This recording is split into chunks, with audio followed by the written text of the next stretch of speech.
Səməd Vurğun ümumiyyətlə nəinki Tofiq Bayram üçün, eyni zamanda bütün digər şairlər üçün bir sənət məbədi idi. Azərbaycan poeziyasında söhbət 20-ci əsrdən gedirsə, 3 şairin ədəbi məktəbi var. Böyük Mirzə Ələkbər Sabir, nə qədər satirik şairlər yarandı ondan sonra. Ən axırıncısı da rəhmətli Baba Pünhan, bu son dövrlərdə. Və Səməd Vurğun ədəbi məktəbi, poetik məktəbi, bir də Rəsul Rza. 3 ədəbi məktəb.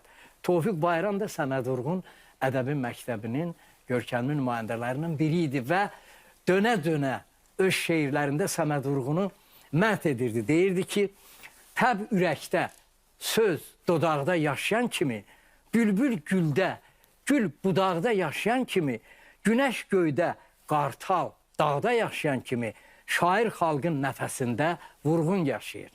Azərbaycanın böyük sənətkarları, təkcə şairlər yox, digər sənət sahələrində olan böyük sənətkarlar Tofiq Bayramın idealına çevrilən sənətkarlar idi.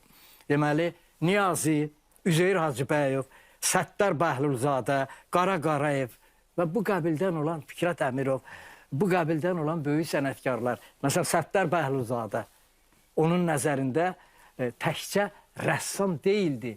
Eyni zamanda Səttar Bəhlulzadəni mən ömrümdə bircə dəfə görmüşəm.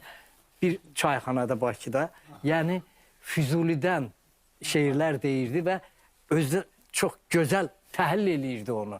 Yəni, Tofiq Bayram deyirdi ki, bu Füzuli ruhu əgər Səttara təsir eləməsəydi, o belə gözəl əsərlər yaratmazdı. Rəssamlıq ilahi vergidir səndə. Bəs necə oxutdun gülü, çiçəyi? Görünür 3 ürək varmış sinəndə. Füzuli, Üzeyir, Səttar ürəyi və belə. Sağ olun, Vaqif müəllim.